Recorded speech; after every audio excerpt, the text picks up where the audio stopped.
there's a lot going on at Chelsea at the moment. Owner involved in tickets out in, it says. Yeah. So George Benson said, I can't remember the first bit of his tweet now, and it's not in Young this doc. player model leaves us with no leaders. No, I've got that. Okay. This was the second, but I went, tell me more. And he said this. So he said, the young player model, I think it's January's transfer window in particular, I think has been a real sort of, it's popped a bubble for Chelsea fans and they're upset. So this is what George says.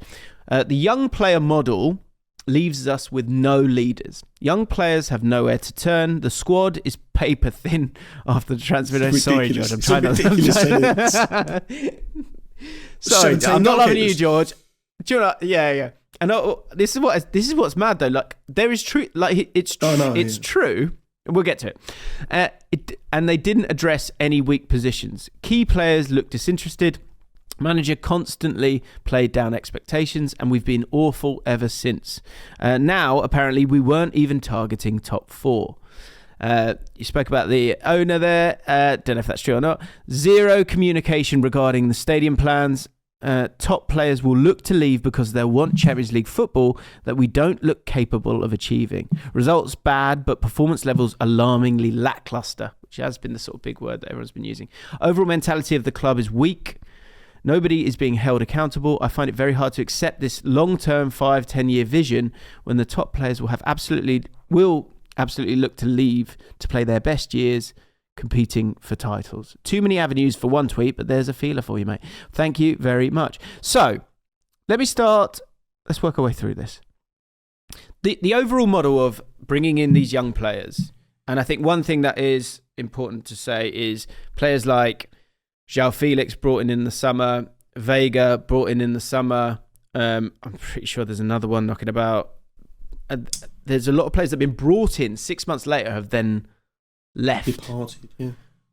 And so that revolving door element of it for Chelsea fans, I think, is difficult to enjoy, especially when the form drops off. Do you believe in that sort of the lack of leaders being a problem here? Well, all I can say is, and as you mentioned at the start of the pod, I try to listen to people that talk about their clubs rather than myself when I'm forming my own opinions because they know more than me. There was a quote from Joe Cole, I think he was on TNT over the weekend, talking about Chelsea, and it got tweeted out, not by TNT, but by somebody else. And it basically said, you can have all the young potential that you want, but you need players around them that can help them through the difficult moments because the pace of their improvement will be far quicker if they have people with them that know what they're doing. And that's what he said he had at Chelsea.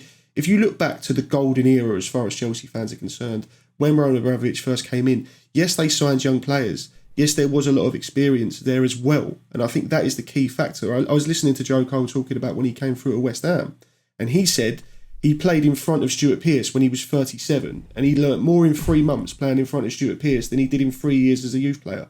And I think ultimately, Chelsea are at this point now where their owners, for better or worse, are treating it like a spreadsheet, and there is, solid data behind it, but you're not going to win fans over with that in the long term because you need to feel like there is a grounding of Chelsea there, and they don't have it. Yeah, I found the tweet from George. So Friday night's defeat, talking about the defeat against Brighton, highlighted the far greater issue at the club on an unprecedented level. Large majority of fan base see the bigger picture now of the ownership's decisions. Not good. The paper thin squad thing, I think you're going to have to look at Chelsea differently. And they actually held a lot of cards in the January transfer window. The sort of the conclusion of the transfer window, that's kind of the problem. But during the window itself, Chelsea were capable, that's an important word, capable of getting involved. And because they had these assets to sell off. Now, forget the sort of moral element of it for a second, but by having those assets that you can go, well, we can sort of pull a few levers here, sell a couple of players here to facilitate something else. That they were capable of doing it. I think the marriage of not making a decision to buy more players, which I think is, because the thing to remember here is it's not like Chelsea haven't bought players. Now, there's two categories here, I would say. One I would call these revolving door youngsters, like JaackMaate. Like, I think they were looking to buy these really good seeds, and they would sort of water them a little bit and then put them in the air and chuck them in and out. And then it was one where, like, if they are good enough, they will flourish. You let them continue to thrive, right? But also in terms of that overall development, and you do see this at Brighton as well. People like Enciso or Evan Ferguson go out on loan. They're not saying they want to sell them. They want to make sure they continue their development. But it's good for them to have that depth of quality of players if the moment comes when they need to sell players to buy other players. So I think that needs to be remembered. I think, like, in terms of overall ambition and buying quality players, they have spent a lot of money. Moises Caicedo's in this team. Cole Palmer's in this team. Lavia's in this team. So I think the thing here is two things for me. One, the injuries, right? And it feels ridiculous when, you've brought João Felix and there's Nkunku and there's all these players and Nicholas Jackson, Mark, I can never say his name, Gui. You got all these kind of players, and then your main man in Nicholas Jackson gets injured, and you think, we've got nothing. Well, that does seem mad. They're all saying, coming back to the idea of being thin, it is thin. Yeah, Christian Nkunku, they're just saying he's not able to press in the same way, and they're completely lost without Nicholas Jackson. But it goes back to what you were saying at the very beginning about a starting 11. You get used to players that play in a certain system. To have interchangeable players that can come in and hit the ground running, it's very difficult anyway. But when you've got a squad that's as widespread as theirs, it's even harder. With a manager that's still getting to grips with the Premier League and trying to get his idea of play across, I don't really know. Yeah, that's true. And also, another thing that I applauded was, yes, you've got this outrageous amount of players in the squad, but Maresca went 23. That's it, and from there you have a group of players that can then grow. And the third thing is that this happens every year with Chelsea. Like around January, February, there is a lull, and I don't know why there is this lull, but year in, year out, it seems to be December, January, February. The season kind of isn't going towards what you want it to be, and understandably, fans get upset by that. And so I think it's a mix of all of these things. They do have a lot of players out. The injuries is part of it. I think if Madueke's still fit, Nicholas Jackson's fit, I don't think there's the same anger and fire in that anger. But they have looked flat performance-wise, though, as well. They do seem, like Maresca had that situation at Leicester where they felt like their performances went down a level at the middle point of the season. I do think that's happening at Chelsea. I don't know quite why, but it does feel like Cole Palmer, I'm not saying he's been worked out, but he's trying to do, I think, too much because of the sort of main man status that he has. He knows they're not going to get Champions League unless they pull their finger out. Where does that leave his aspirations? You've got a manager in Maresca. I mean, I go back to it.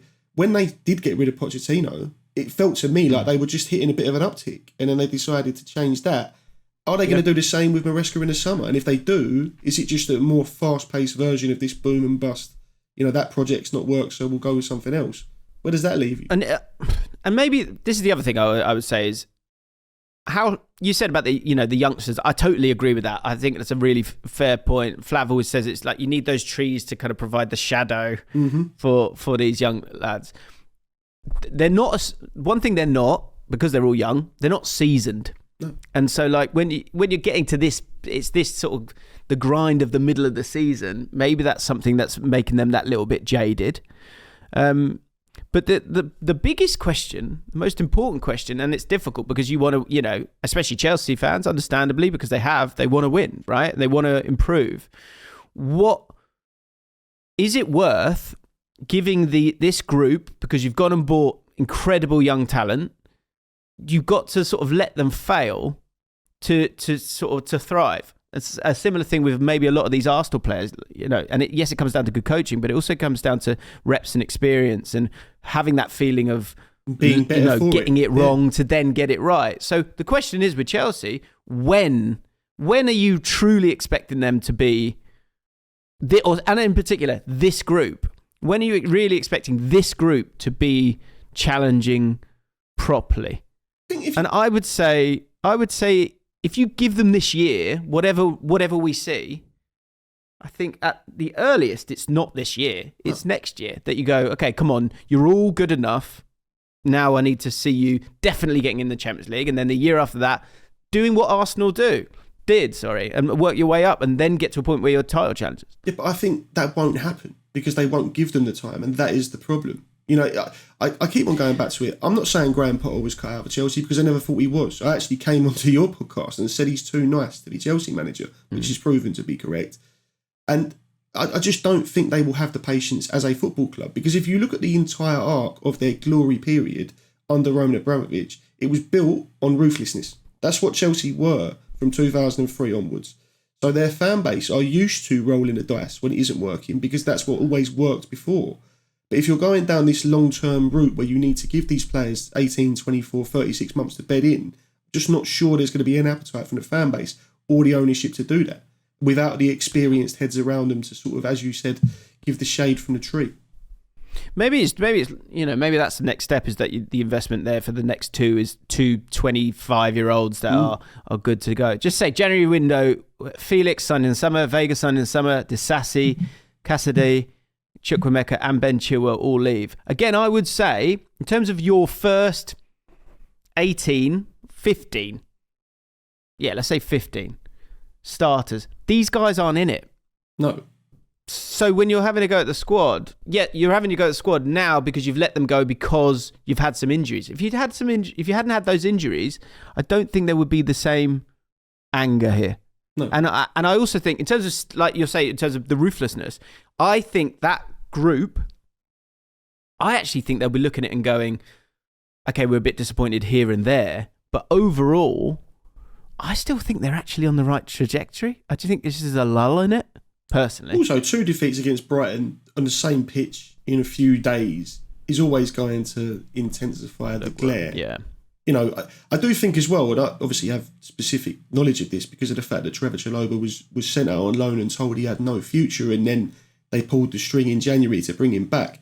That in itself is another part of, as far as I can tell, the muddled thinking which has enraged Chelsea fans, because you've got academy graduates, they're big on Cobham. We hear it all the time, you know, Cobham graduates, they want that as part of their team. And when you have as many quality players as they've had come through those youth ranks, and they get treated in the way that they do, I think it is not winning you any brownie points, is it, with the fan base? You know, Conor Gallagher going to Atletico Madrid, Trevor coming to us, getting to a point where he was playing regularly, and then they go, we'll have you back now. It's not about having him back, it's about the way they treated him before he went. So you're just not, as an ownership, ingratiating yourself at all to the hardcore Chelsea fan base that exists.